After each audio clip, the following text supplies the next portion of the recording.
Welcome to Meera physio, a pan India chain of physiotherapy clinic. तो आज हम जिस बारे में बात करने जा रहे हैं, जो आपका हमारा टॉपिक है, वो है कंकशन। ठीक है, तो हम आज जिस बारे में बात करेंगे वो होगा हमारी ब्रेन की इंजरी, जिसे हम कहते हैं कंकशन। ये एक टाइप ऑफ ब्रेन इंजरी है। ठीक है, तो इसके पहले आज हम इस टॉपिक पे बात करने से पहले ब्रेन के बारे में जानेंगे कि हमारा दिमाग क्या होता है और वो कैसे काम करता है, कैसे मिलके बना हुआ होता है। इसके बारे में जानेंगे, फिर हम जानेंगे कि कंकशन क्या होता है और कैसे होता है और इसके लक्षण क्या हैं। ठीक है, तो चलिए अब हम आगे बढ़ते हैं।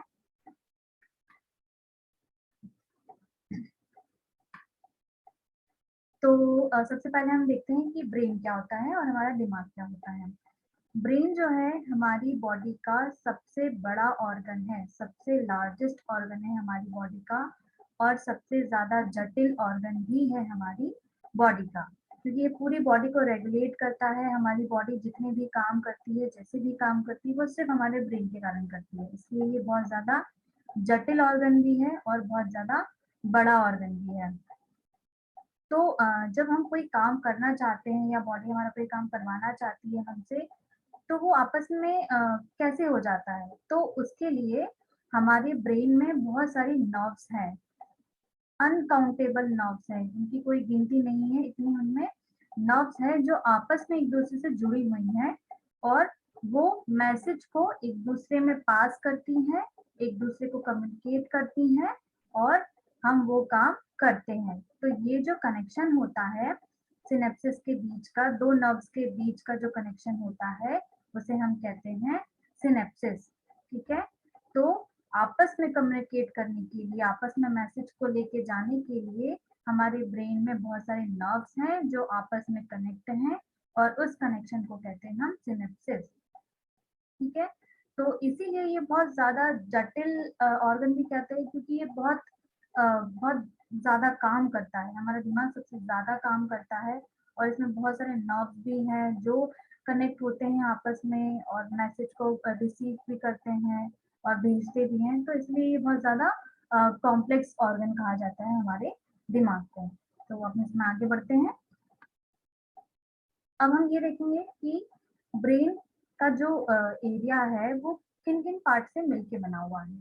बहुत ज़्यादा पार्ट्स हैं, बट मैंने कुछ-कुछ स्पेशल पार्ट्स आपके लिए निकाल के रखे हैं आज, तो मैं वो बताऊँगी आपको।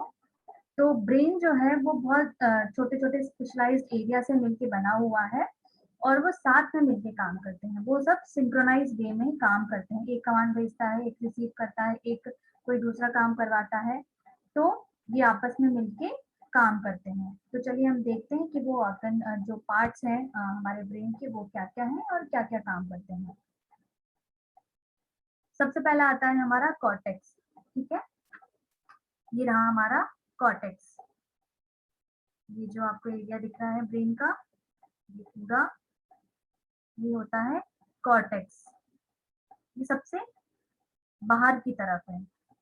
ये हमारा स्कल, हड्डी है हमारे दिमाग की, जो हमें टच करने पे बाहर से एक बहुत टाइटनेस जो फील होती है, ये हमारे दिमाग की हड्डी, स्कल। ठीक है, फिर उसके बाद हमारा कॉर्टेक्स, आउटर मोस्ट पार्ट जो है वो है कॉर्टेक्स। और कॉर्टेक्स क्या करवाता है, हमें सोचने में मदद करता है। कॉर्टेक्स से हम सोच सकते हैं। ठीक है, और हम जो खुद से कोई काम करना चाह रहे हैं, कोई अपना मूवमेंट करना चाह रहे हैं खुद से, वो करवाता है। अगर हम ग्लास उठाना चाह रहे हैं, तो हमारा हाथ आगे बढ़ना है, तो वो भी हमारा कॉर्टेक्स एरिया करवाता है। ठीक है, तो ये हमको सोचने में मदद करता है, और हमारे वॉलंटरी मूवमेंट जो होते हैं उनमें मदद करता है। स्वैच्छिक जो हम करना चाहते हैं उसमें हमारी मदद करता है कॉर्टेक्स। फिर उसके बाद आता है हमारा ब्रेन स्टेम। ये देखिए, ये आपका बाकी का ब्रेन हो गया। इसके बाद आपका ब्रेन स्टेम और स्पाइनल कॉर्ड। तो जो हमारा ब्रेन स्टेम होता है वो हमारे बाकी के दिमाग और स्पाइनल कॉर्ड के बीच में रहता है। ये एरिया होता है आपका ब्रेन स्टेम। ठीक है, बाकी का जो रेस्ट ऑफ दी ब्रेन है वो, और स्पाइनल कॉर्ड जहाँ से शुरू हो रही है वो, उनके बीच में जो हिस्सा है उसे हम कहते हैं ब्रेन स्टेम। ठीक है, और हमारा ब्रेन स्टेम क्या करवाता है, हमारे जो बॉडी फंक्शन जो है, जैसे हमारा सांस लेना, सोना, ऐसे जो फंक्शन है उसको कंट्रोल करता है। बेसिक फंक्शन जो है जीने के लिए उसको कंट्रोल करता है हमारा ब्रेन स्टेम। ठीक है, हम जो सांस लेते हैं, जो हम सोते हैं, हमें नींद आती है, ये सब चीजें जो कंट्रोल करना होती है ये हमारा ब्रेन स्टेम करता है। ठीक है, तो अभी तक हमारा कौन कौन सा एरिया हो गया, कॉर्टेक्स, ब्रेन स्टेम। अब हम आगे देखते हैं बेसल गैंग्लिया। बहुत छोटा सा पार्ट होता है दिमाग के अंदर, सेंटर में रहता है ये बेसल गैंग्लिया। ठीक है, तो जो बेसल गैंग्लिया है वो हमारे दिमाग के सेंटर में रहता है, और ये क्या करता है, जो हमारे मल्टीपल ऑर्गन्स हैं, मल्टीपल एरियाज जो हैं, वहाँ मैसेज का आना, उसको लेके आना, उनको भेजना, उसका कोऑर्डिनेशन करता है। ठीक है, हमारे बाकी के ब्रेन के एरियाज जो हैं वहाँ पे जो मैसेज पहुंचाने का काम होता है, और वहां से मैसेज को रिसीव करने का जो काम होता है, उसका कोऑर्डिनेशन का काम हमारे बेसल गैंग्लिया का होता है। ठीक है, फिर इसके बाद आता है हमारा सेरिबेलम। ठीक है, जो कि हमारे दिमाग के बेस में रहता है, पीछे की तरफ रहता है। ये जो एरिया आपको दिख रहा है फ्लावर टाइप का, ये है सेरिबेलम। ये दिमाग में नीचे की तरफ और पीछे की तरफ रहता है, बेस है ये। ठीक है, तो ये हमारे दिमाग में पीछे की तरफ रहता है, और ये हमें कोऑर्डिनेट करने में और हमारा बैलेंस बनाने में बहुत ज़रूरी है। हम जो बैलेंस के साथ चल पाते हैं, एक पैर पे भी खड़े हो जाते हैं, और हम जैसे हमें लंगड़ी खेलनी होती है तो हम एक पैर पे उचक भी जाते हैं, और हम रस्सी कूदते हैं, तो ये सारा एकदम कोऑर्डिनेशन के साथ, बैलेंस के साथ हम करते हैं। तो इस सब को ऑपरेट और बैलेंस करने का काम सेरिबेलम का होता है। ठीक है, तो हमने ब्रेन के कौन-कौन से एरियाज़ देखे, कॉर्टेक्स देखा, ब्रेन स्टेम देखा, बेसल गैंग्लिया देखा, और सेरिबेलम देखा। ठीक है, तो हमने ये 4 पार्ट अपने ब्रेन के अभी देखे। चलिए इसमें हम आगे बढ़ते हैं। अब आता है कि हमारा जो ब्रेन है वो बहुत सारे लोब्स में डिवाइड है। ठीक है, मैं लोब्स बताती हूँ, ये देखिए। ये आपका जो कॉर्टेक्स एरिया है वो अलग-अलग लोब्स में डिवाइडेड है, अलग-अलग लोब्स में बटा हुआ है। ठीक है, तो इनके भी अलग-अलग अपने-अपने काम होते हैं। तो चलिए हम वो देखते हैं कि इनके अपने-अपने अलग-अलग क्या काम होते हैं। पहला आता है अपना फ्रंटल लोब।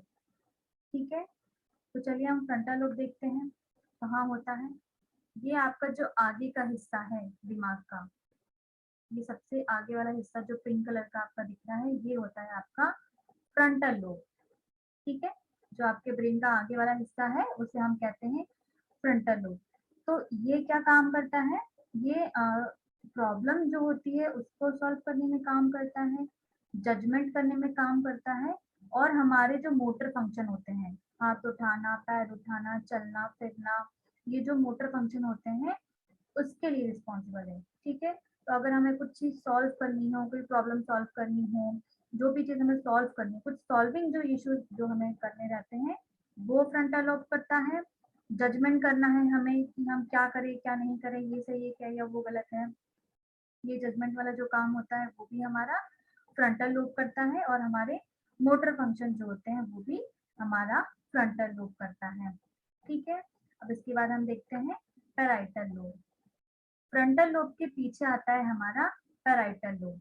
ये जो येलो एरिया है ये है आपका पैराइटल लोब। ठीक है, तो देखते हैं ये क्या कराता है। ये हमारे बॉडी के सेंसेशन को मैनेज करता है। अगर हमें कुछ काट रहा है, चुभ रहा है, कट रहा है, हमें जो कुछ भी महसूस होता है हमारी स्किन पे, वो मैनेज करता है हमारा पैराइटल लोब।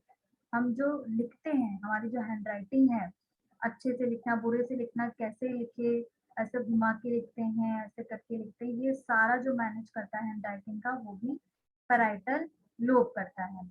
बॉडी की पोजीशन भी हमारा पैराइटल लोब ही मैनेज करता है। हमें कैसे बैठना है, कैसे सोना है, कैसे उठना है, अरे हम थक गए हैं, हमारी बॉडी बैंड हो रही है, तो ये सारा कोऑर्डिनेशन जो होता है पोजीशन का वो पैराइटल लोब करता है।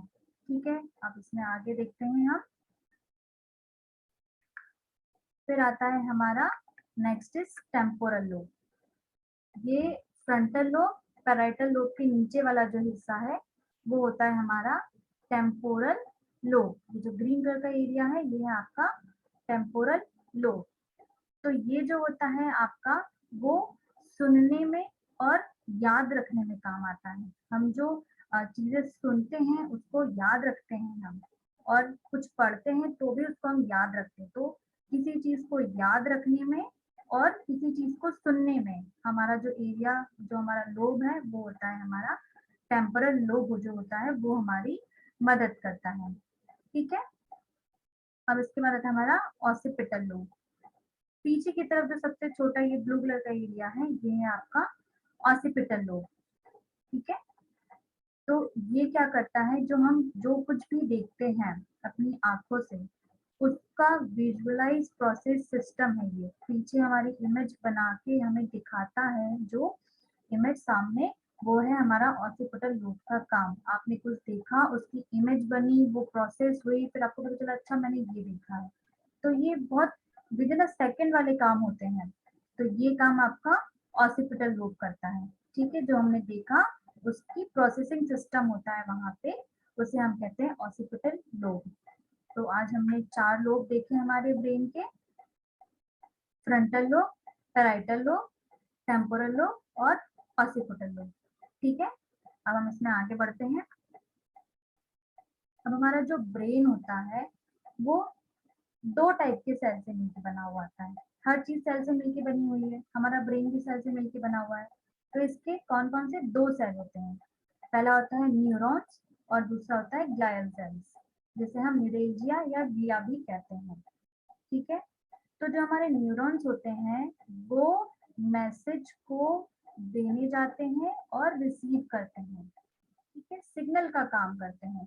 जैसे नेटवर्क लगे हुए हैं, नेटवर्क के सिग्नल लगे हुए होते हैं, टावर खड़े हुए होते हैं, हम फोन पे बात करते हैं, हमारा जो कनेक्शन है वहां जाता है टावर पे, फिर वहां से फॉरवर्ड होता है जिससे हम बात करें उसे। सेम वही काम हमारे न्यूरॉन्स का है, मैसेज को रिसीव करता है।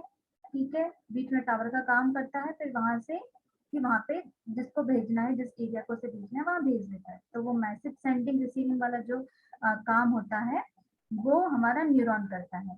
बट यहाँ हम रेडिएशन के थ्रू काम चलता है, यहाँ पे नर्व इम्पल्सेस के थ्रू काम चलता है। ठीक है, तो जो हमारा नेक्स्ट आता है ग्लायल सेल, तो ये हमको सपोर्ट और न्यूट्रिशन प्रोवाइड करता है, हमारी बॉडी को सपोर्ट और न्यूट्रिशन जो प्रोवाइड करता है वो करता है हमारा ग्लायल सेल। और हमारी बॉडी में मेंटेनेंस बना के रखता है, इक्विलिब्रियम की स्टेट बना के रखता है कि हम फिजिकली मेंटली इक्विलिब्रियम की स्टेट जो हमारी बनती है बॉडी की, वो हमारा ग्लायल सेल बनाता है। सम स्थिति के उसमें हमें रखता है, उसका वो काम हमारा ग्लायल सेल करता है। ठीक है, और माइलिन फॉर्म करता है। माइलिन क्या होता है, हमारे नर्व्स के ऊपर मतलब जो नर्व जो है, जो सेल जो मैसेज लेके जा रही है आ रही है हमारे दिमाग में, उसके ऊपर एक लेयर होती है जो कि क्या करती है, अपने मैसेज, हमारे जो मैसेजेस हैं उसको कैरी करती है। तो उसको उस शीट को बनाना, वो शीट जो होती है उसे हम माइलिन शीट कहते हैं। वो एक कंडक्टर का काम करती है, इम्पल्सेस लेके जाना भेजना इन सब का काम करती है। तो वो उसको ग्लायल सेल जो है वो माइलिन शीट को बनाता है और सिग्नल ट्रांसमिशन में भी मदद करता है। ठीक है, तो हमारे न्यूरॉन्स क्या करते हैं, मैसेज को रिसीव करते हैं, भेजते हैं नर्व इम्पल्सेस के थ्रू। और जो हमारा ग्लायल सेल है वो लेयर बनाता है नर्व्स की और सिग्नल को ट्रांसमिट करने में मदद करता है। हमारा फिजिकली मेंटली जो बैलेंस है वो बनाता है, हमें सपोर्ट देता है और हमें न्यूट्रिशन प्रोवाइड करता है। तो ये काम होता है हमारे इन 2 सेल्स का। ठीक है, अब हम इसमें आगे बढ़ते हैं। अब आता है मेनिंजेस। मेनिंजेस होता है वो एक मेम्ब्रेन, एक झिल्ली नुमा कवरिंग होती है हमारे दिमाग की और स्पाइनल कॉर्ड की। ठीक है, एक झिल्ली के आकार की हमारी एक कवरिंग होती है हमारे दिमाग की, उसे हम मेनिंजेस कहते हैं, जो कि 3 लेयर की होती है। ठीक है, 3 लेयर होती है इसमें। पहला होता है ड्यूरा मैटर, एर्थनोइड मैटर एंड पिया मेटल। ठीक है,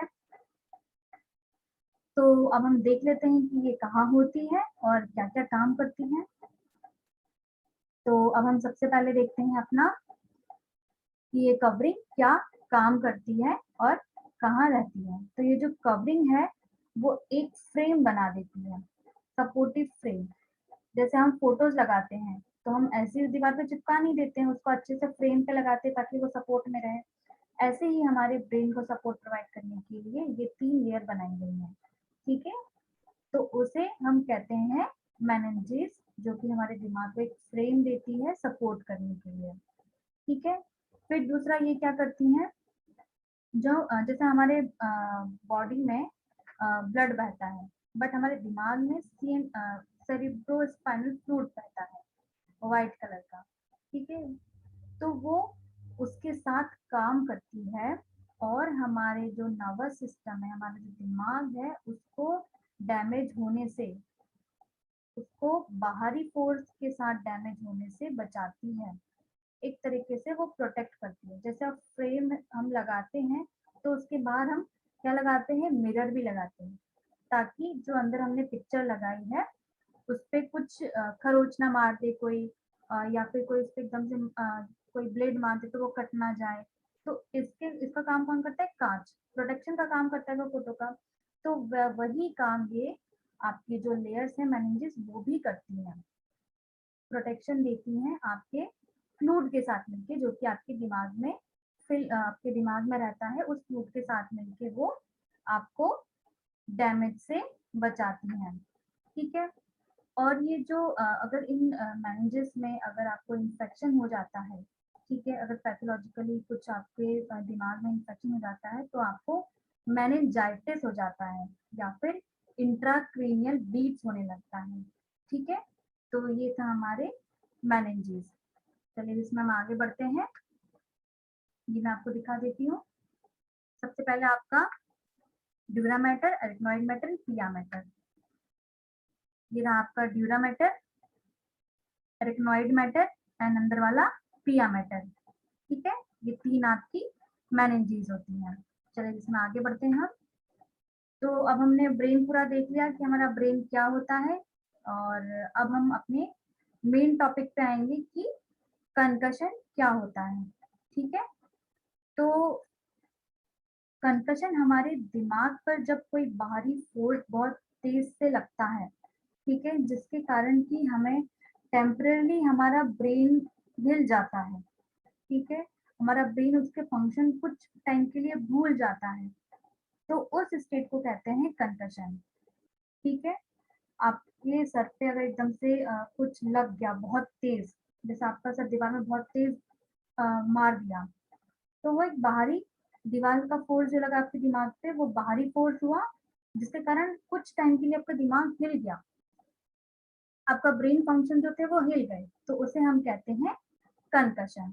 ठीक है, अगर इसे हम मेडिकली देखें तो ये जो आपका जो कंकशन है वो एक इमीडिएट और इम्परमानेंट, मतलब तुरंत और लंबे समय तक नहीं बना रहने वाला ब्रेन फंक्शन में डिसफंक्शन होने वाली स्टेट है। ठीक है, जिसमें आपका जो मेंटल स्टेटस है वो थोड़ी देर के लिए अल्टर्ड हो जाता है। ठीक है, आपका जो कॉन्शियसनेस है वो भी थोड़ा ऊपर नीचे हो जाता है कुछ समय के लिए।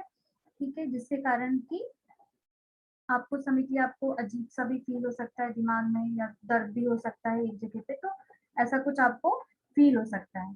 तो ये जो आपका कंकशन है वो बाहरी फोर्स के कारण आपके दिमाग पे जब चोट लगती है बहुत तेज फोर्स वाली, तो उस स्टेट को कहते हैं कंकशन। ठीक है, तो अगर इसे हम कुछ लोगों ने, मेडिकल जो प्रोवाइडर्स हैं, उन्होंने इसको माइल्ड ब्रेन इंजरी भी कहा है। ठीक है, क्योंकि जो ये कंकशन है वो इतना लाइफ थ्रेटनिंग नहीं है, क्योंकि ब्रेन इंजरी जो होती है, देखा जाता है ब्रेन इंजरी मतलब कि बहुत बड़ा कुछ हो गया है, बट जो कंकशन है वो ब्रेन की इंजरी है, बट माइल्ड ब्रेन इंजरी है। ठीक है, लाइफ थ्रेटनिंग नहीं है, बट अगर इसका क्योर नहीं किया जाता है तो ये लाइफ थ्रेटनिंग बन सकती है। ठीक है, तो ये हमारा कंकशन। अब इसमें हम आगे बढ़ते हैं। कंकशन जब होता है, मतलब जब हमारे दिमाग पे कोई बाहरी फोर्स के कारण जब चोट लग जाती है बहुत तेज, तब क्या होता है कि हमारे जो नर्व्स हैं वो भी स्ट्रेच हो जाती हैं, उसमें डिस्कलरेशन हो जाता है, उनका कलर आपको स्किन के ऊपर ही दिखेगा, ब्लू ब्लू कुछ कलर हो गया है। तो वो नर्व स्ट्रेच हो जाती हैं, वहाँ कलर चेंज हो जाता है, ब्लड वेसल्स में भी ऐसा आपके साथ हो सकता है। तो कुछ टाइम के लिए आपका जो ब्रेन है वो नॉर्मल फंक्शन नहीं कर पाता है। बहुत ज़्यादा लंबा टाइम नहीं होता है इसका, किसी-किसी को तुरंत के लिए होता है 5-10 मिनट के लिए, किसी-किसी को 1-2 मिनट का होता है, तो बहुत ज़्यादा लंबा टाइम नहीं होता है इसका, लेकिन कुछ समय के लिए आपका दिमाग नॉर्मल फंक्शन की स्टेट में नहीं रहता है जब ये कंकशन आपको होता है। और ऐसी कंडीशन हो अगर कि आपका जब कंकशन की स्टेट में ऐसा हो कि बहुत जो फोर्स लग रहा है आपको, उसमें आपका सर बहुत ज़ोरों से आगे की तरफ चला जाए या बहुत ज़ोर से पीछे की तरफ चला जाए या एक साइड बहुत ज़ोरों से चला जाए। ये देखिए आप इमेज में, या तो बहुत तेज़ आपकी साइड से दिमाग में कुछ लगे या दूसरे साइड से लगे या आगे की तरफ से लगे।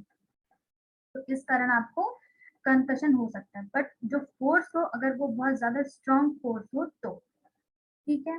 और अगर आपको सिंगल बहुत छोटा-सा माइनर सा अगर दिमाग पे किसी ने मार दिया, तो उससे आपको कंकशन नहीं होता है, ठीक है? कोई अगर सिंगल एक ही बार आपका दिमाग किसी दीवार पे लग गया हो, पर उसका फोर्स इतना नहीं हो, तो इतने में आपको कंकशन नहीं होता है।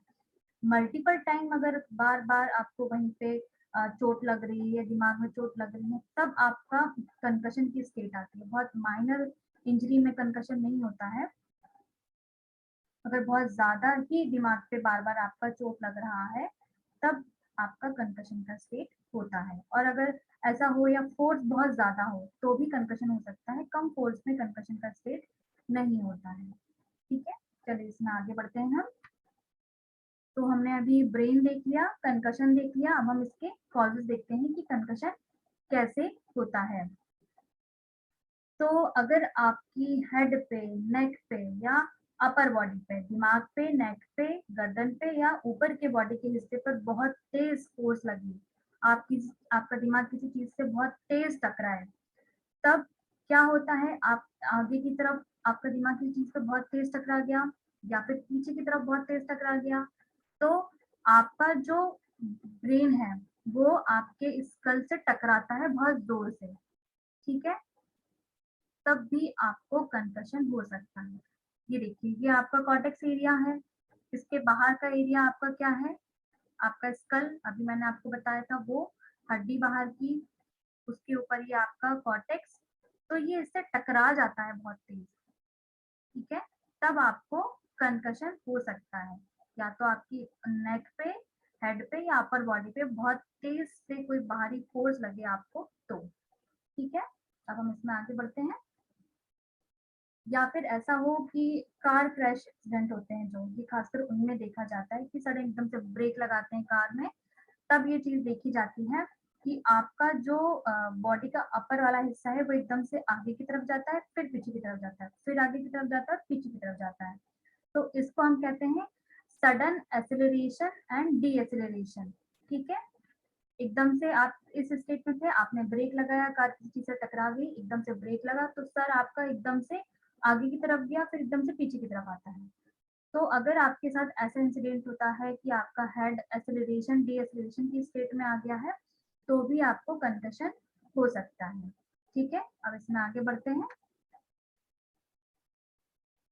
बहुत अगर कभी-कभार ऐसा होता है कि इंजरी बहुत ज़्यादा डीप हो जाती है, ठीक है? इतना ज़्यादा फ़ोर्स लगता है कि आपका जो वहाँ पे ब्लड वेसल्स हैं, आपका जो नर्व्स हैं, उनमें डैमेज हो जाता है, जिसके कारण कि खून बहने लगता है, ठीक है? तो उस कारण से आपको बहुत लंबे समय लंबा ड्रॉसीनेस रह सकता है, ठीक है? और आपको कन्फ्यूजन भी हो सकता है, ठीक है? तो अपना क्या होता है, अगर बहुत तेज़ी से बाहर से फ़ोर्स लगा है, बहुत तेज़ी से बाहर से कुछ फ़ोर्स आया है और इतना फ़ोर्स है कि आपको वो अंदर तक इंजर कर दिया है आपकी ब्लड वेसल्स को, जिसके कारण की ब्लीडिंग होने लगी है, ठीक है? तो आप ब्रॉशिंग की स्टेट में जा सकते हैं या आपको कन्फ्यूजन हो सकता है, ठीक है?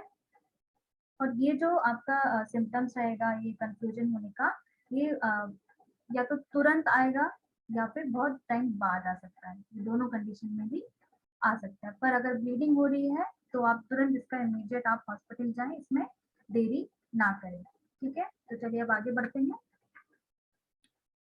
अब हम देखते हैं कि बच्चों में कितने परसेंट क्या कंडीशन में कंकशन होने के चांसेस होते हैं।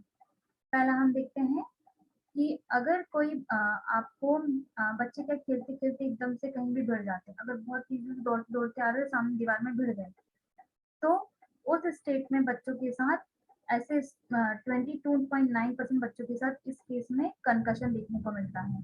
ठीक है?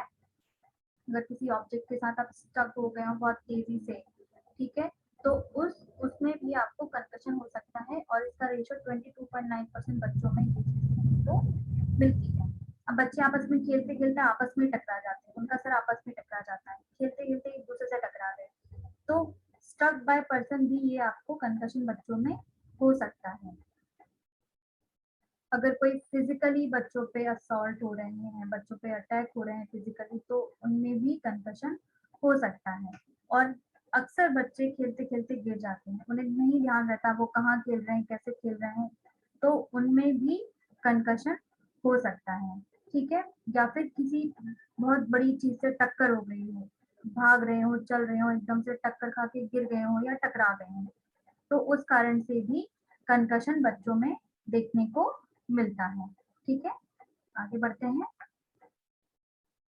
और मोटर व्हीकल की टक्कर से भी कंकशन होता है, स्पोर्ट्स में भी कंकशन होता है। अब जो कॉन्टैक्ट स्पोर्ट्स होते हैं जैसे हॉकी हो गया, इनमें भी अगर भागते-भागते आ रहे एकदम से और टकरा गया है एक स्पोर्ट दूसरे स्पोर्ट से, हेड नहीं पहना है प्रॉपर्ली, और क्रिकेट में भी अगर बॉल हिट कर गई हो बहुत तेज़ी से, आपने हेड नहीं पहना हो, तो भी आपको कंकशन हो सकता है। बाइक में भी हो सकता है, बाइक एक्सीडेंट के कारण, और कोई बाहरी फ़ोर्स, कोई वायलेंस हो रहा है आप पे, तो भी आपको हो सकता है। वर्क प्लेस पे भी आपको हो सकता है कुछ ऊपर गिर गया हो आपके बहुत ज़ोरों से, जो कंस्ट्रक्शन वाले जो लोग होते हैं, उनमें ज़्यादातर देखने को मिलता है। तो ये आपके कॉज़ेज़ हैं, जिस कारण से आपको कंकशन हो सकता है। और ये बट हमारे यहाँ पे 30% लोगों में मोटर व्हीकल के कारण ही कंकशन देखने को मिलता है। मोटर व्हीकल की टक्कर के कारण ही हमारे यहाँ पे कंकशन सबसे ज़्यादा देखने को मिलता है। फिर स्पोर्ट्स प्लेयर में उसके बाद सबसे ज़्यादा आता है, और जो बाइकिंग वाले होते हैं उनमें। इन 3 लोगों में सबसे ज़्यादा कंकशन देखने को मिलता है। ये लोग बहुत ज़्यादा उसमें रिस्क में होते हैं कि इनमें कंकशन हो सकता है, क्योंकि इनका वर्क ही ऐसा है। और आजकल लोग हेलमेट लगाने लगे हैं, तो कंकशन के चांसेस थोड़े कम भी हो गए हैं, अवेयर हो रहे हैं लोग इसके लिए, तो ये अच्छी बात है, जिससे आप कंकशन से बच सकते हैं। तो अब इसमें हम आगे बढ़ते हैं। अब हम इसमें देखेंगे साइन एंड सिम्पटम्स, क्या लक्षण होते हैं। तो जो इसके सिम्पटम्स होते हैं कंकशन के, वो बहुत हल्के होते हैं, एकदम से आपको नहीं दिखेंगे, ठीक है? कुछ लोगों को इमीडिएट दिख भी जाते हैं और कुछ लोगों को नहीं भी दिखते हैं। तो ये ज़रूरी नहीं है कि अगर आपको दिमाग में बहुत तेज़ चोट लगी है तो आपको कंकशन के सिम्पटम्स आए हैं, पर ऐसा ज़रूरी नहीं है, बहुत हल्के सिम्पटम्स भी आ सकते हैं और बाद में भी आप हो सकते हैं, और हल्के भी हो सकते हैं, और काफ़ी अ, ऐसे भी हो सकते हैं कि आपको कुछ और से और हो जाए, ऐसे भी सिम्पटम्स आ सकते हैं। तो सिम्पटम्स जो होते हैं कुछ दिन के लिए भी होते हैं, कुछ वीक के लिए भी होते हैं, और उससे ज़्यादा भी हो सकते हैं। ज़रूरी नहीं है कि वो तुरंत खत्म हो जाए, इनका टाइम जो है वो काफ़ी लंबा भी चलता है। तो इसमें आपको हेडेक हो सकता है, loss of memory, but loss of memory किस टाइम की? जब आपके साथ ये कुछ आपका जो इंसिडेंट हुआ है वो, जो जैसे एक्सीडेंट को माने, तो कुछ लोगों को आपने देखा होगा कि जब उनका एक्सीडेंट होता है तो वो भूल जाते हैं कि एक्सीडेंट हुआ कैसे? उसके आगे का, पीछे का सब भूल जाते हैं, या फिर किसी-किसी को पूरा 1 दिन याद ही नहीं रहता है। तो इसे हम कहते हैं amnesia, loss of memory, concussion के टाइम पे, ठीक है? चलिए इसमें आगे बढ़ते हैं हम। जो फिजिकल साइन एंड सिम्पटम्स हमें दिखाई देते हैं, वो आपका सर में दर्द होना, कान में एकदम झुन से आवाज़ आना, झुन-झुन, झुन-झुन आवाज़ बनना, कान में घंटी बजना टाइप का आपको फ़ील हो सकता है, घबराहट हो सकती है, उल्टी हो सकती है, आपको बहुत थकान जैसा महसूस हो सकता है, ठीक है? और आपका जो ड्रॉ देखने का जो विज़न जो है वो भी धुंधला हो सकता है, मतलब आपको धुंधला-धुंधला दिखाई दे सकता है। आपको सर दर्द हो सकता है, कान में एकदम से झुनझुनाहट महसूस हो सकती है और आपको लाइट से भी बहुत अच्छा नहीं लगेगा, बहुत तेज़ अगर आँखों पे लाइट पड़ेगी तो आपको वो पसंद नहीं आएगी और आपको धुंधला भी दिखेगा। और साथ में आपको घबराहट हो सकती है, वॉमिटिंग हो सकती है, उल्टी हो सकती है और आपको थकान भी हो सकती है। ठीक है? तो ये इसके साइन एंड सिम्पटम्स हैं। अब इसमें आगे बढ़ते हैं हम। आप कुछ टाइम के लिए आपको कन्फ्यूज़न हो सकता है कि मैं कहाँ था, यहाँ कैसे आया? इस टाइप का जो कन्फ्यूज़न होता है, वो भी आपको उस स्टेट में आपको आ सकता है, कन्फ्यूज़न हो सकता है और आपका जो जिस समय आपका कंकशन हुआ है, जो दिमाग पे चोट लगी है आपको, उस टाइम का आप जो भी घटा है वो आप भूल सकते हैं, ठीक है? आपको याद नहीं रहेगा कि क्या हुआ था, कैसे हुआ था, आपको कुछ नहीं याद रहेगा। ऐसा भी आपके साथ हो सकता है, ठीक है? आपको डिज़ीनेस आ सकती है, मतलब आपका सर चकराता हुआ आपको लगेगा कि मेरा सर बहुत तेज़ चकरा रहा है, मुझे दिन में तारे दिख रहे हैं टाइप का आपको लग सकता है। अब इसमें आपको और क्या हो सकता है, टेम्परेरीली आपका जो कॉन्शसनेस है वो भी चला जाएगा। ठीक है? आपका जो अवेयर रहने का है, जो चेतना आप कहते हैं जिसे, वो आपका कुछ टाइम के लिए भी जा सकता है। ज़रूरी नहीं है सबके साथ हो, ये कभी-कभार होता है, सबके साथ नहीं होता है। आपका जो स्पीच है, जो आप बोल रहे हैं, वो भी आप बड़बड़ा के बोल सकते हैं या फिर बोलते-बोलते लड़खड़ा जाएँ, ऐसी भी हो सकती है। अगर आपसे कोई कुछ पूछ रहा है, तो आप उसका देर से जवाब दे रहे हैं। आपको ऐसा भी ये सिम्पटम भी आ सकते हैं कि आपसे अगर किसी ने पूछा कि आपका नाम क्या है? तो आप सोच रहे हैं, फिर एकदम से आपने जवाब दिया कि हाँ, मेरा नाम ये एक्स-वाई-ज़ेड जो भी है वो है।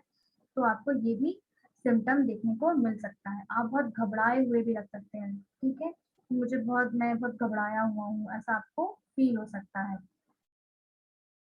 और आप कुछ समय के लिए आपका जो याद रखने की जो क्षमता है वो भी ऊपर-नीचे हो सकती है। अगर आपसे कोई एक ही क्वेश्चन बार-बार पूछ रहा है कि अच्छा आपका नाम क्या है, डेट ऑफ बर्थ क्या है, आप कहाँ के? ये अगर कोई बार-बार पूछ रहा है आपसे तो हो सकता है कि आप उसे भूल जाएँ। आप बता ही नहीं पाएँ कि आपका नाम क्या है। तो ये सिम्पटम्स भी आपको देखने को मिल सकता है। और इसके साथ-साथ आपको क्या देखने को मिल सकता है, जो इमीडिएट जो होंगे वो सिम्पटम्स मैं आपको बताती हूँ या फिर कुछ दिन बाद इंजरी के वो क्या सिम्पटम्स होंगे मैं बताती हूँ आपको। आप कॉन्संट्रेट नहीं कर पाओगे, आप किसी चीज़ में ध्यान नहीं लगा पाओगे, आपको याददाश्त की दिक्कत होने लगेगी कि मुझे कुछ याद नहीं रह रहा है। आपको ना उस समय का याद आ रहा होगा और अभी आप जो कर रहे हो करके भूल जा रहे हो, तो आपको ये दिक्कत भी आ सकती है। आपको बहुत चिड़चिड़ापन हो सकता है। एकदम से गुस्सा आ जाना, एकदम से शांत हो जाना, एकदम से उदास हो जाना, एकदम से रोना, एकदम से हँसना, ये आपको पर्सनैलिटी चेंजेस भी देखने को मिल सकते हैं, ठीक है? आपको लाइट पसंद नहीं आएगी, आपको ज़्यादा नॉइज़ आपको आवाज़ बहुत तेज़ पसंद नहीं आएगी, नींद नहीं आएगी, कभी लगेगा बहुत सोते रहो, कभी लगेगा नहीं मुझे नींद नहीं आ रही है। आप डिप्रेशन में भी जा सकते हैं, साइकोलॉजिकल स्टेट भी आपके साथ हो सकती है, आपको स्वाद नहीं आ सकता, फिर आपको स्मेल नहीं आ पाएगी, तो ये सिम्पटम्स भी देखने को मिलते हैं कि कोई टेस्ट नहीं आ रहा है खाने का ज़ुबान पे, कुछ सूंघ रहे हैं तो उसकी स्मेल नहीं आ रही है, तो ऐसे साइन एंड सिम्पटम्स भी देखने को मिलते हैं।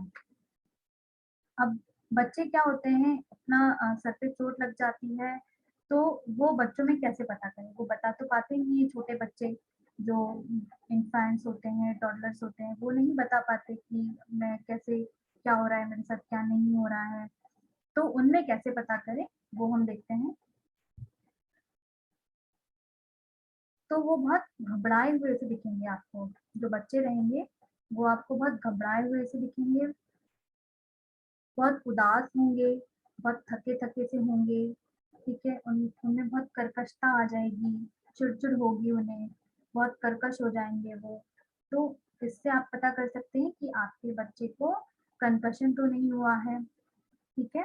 तो क्या होगा, बहुत घबराए हुए से रहेंगे वो और उनमें बहुत उदासीनता दिखने को मिलेगी बहुत थके-थके से दिखेंगे, उनमें बहुत कर्कशता रहेगी, बहुत चिड़े-चिड़े से बिहेव करेंगे, तो वो ऐसे सिम्पटम्स आपको दिखा सकते हैं उनके सर पे चोट लगने के बाद, ठीक है? इसमें आगे बढ़ते हैं।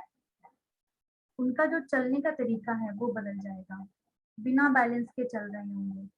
आप इसको नोटिस करेंगे तो आपको ये चीज़ें भी सिम्पटम्स में देखने को मिलेगी कि वो ठीक से नहीं चल पा रहे होंगे बैलेंस के साथ, बहुत ज़्यादा रो रहे होंगे, उनके सोने का, खाने का ये पैटर्न बदल जाएगा। बच्चों का पैटर्न फिक्स होता है कि सुबह उठ गए हैं, खाएँगे, पिएँगे, सब करेंगे, फिर दोपहर में उन्हें सोना रहता है क्योंकि उनका टाइम फिक्स रहता है सोने का और खेलने का सबका, तो आपको उसमें सब चेंजेस दिखाई देंगे कि ये टाइम पे खा नहीं रहा है, टाइम पे सो नहीं रहा है, ऐसे चेंजेस हमें दिखाई देंगे। खेलने में दिल नहीं लगेगा, खेलने का मन नहीं करेगा, उल्टी हो सकती है और मिर्गी के दौरे भी आ सकते हैं इनमें, ठीक है? तो ये जो साइन एंड सिम्पटम्स है बच्चों में दिखाई दे सकते हैं। चलिए इसमें हम आगे बढ़ते हैं। अब ये कुछ साइन एंड सिम्पटम्स का एक फ्लो चार्ट है जो मैं आपको बताती हूँ। जो पेरेंट्स जो साइन अब्ज़ॉर्ब करें और जो एथलीट्स के लिए हैं वो मैं बताती हूँ आपको। तो पहले हम पेरेंट्स और गार्जियन जो नोटिस करेंगे साइन सिम्पटम्स वो मैं आपको बता देती हूँ। तो वो जो जिस बच्चा जो रहेगा वो बहुत घबराया हुआ रहेगा, कन्फ्यूज़न में रहेगा, अपनी हर चीज़ को कन्फ्यूज़न में देखेगा, खेलने में मन नहीं लगेगा, ठीक है? भूल जाएगा, याददाश्त जैसी चीज़ें भूल जाएगा, बच्चों से पूछोगे कि ये कहाँ है, वो कहाँ है तुम्हारा, तो वो भूल जाएँगे। बच्चों को बहुत तेज़ रहता है उनका दिमाग, याद सब रहता है, पर आपको ऐसा लगेगा कि मेरा बच्चा भूल रहा है, ठीक है? और वो गेम्स में हो गए, इन सब में उनका इंटरेस्ट चला जाएगा, नहीं खेलेंगे वो अपने टॉयज़ के साथ और कुछ टाइम के लिए वो ऐसा हो सकता है बच्चों में कि वो कॉन्शियस भी ना रहें, अवेयर भी ना रहें। उनके मूड चेंज हो जाएगा, बिहेवियर भी चेंज होगा, पर्सनैलिटी चेंज हो सकती है, चिड़चिड़ होना ये सब, ठीक है? और अगर एथलीट्स में देखें तो उनके दिमाग पे उन्हें बहुत तेज़ प्रेशर फ़ील होगा, वॉमिटिंग और घबराहट, बैलेंस नहीं होगा प्रॉपर, धुंधला दिखाई देगा और उनको आवाज़ से चिढ़ना और लाइट से चिढ़ होगी और बहुत ज़्यादा मेमोरी का ऐसा लगेगा कि मुझे बहुत दिक्कत हो रही है कुछ याद रखने में, ये सब चीज़ें उनको दिखाई देंगी। तो मैं आशा करती हूँ कि आपको मेरा ये जो कंकशन का इंट्रो है वो पसंद आया हो और आपको ये साइन एंड सिम्पटम जो है वो आपको मदद करें डिटेक्ट करने में कि आपको कंकशन तो नहीं है। तो बहुत-बहुत धन्यवाद आपका।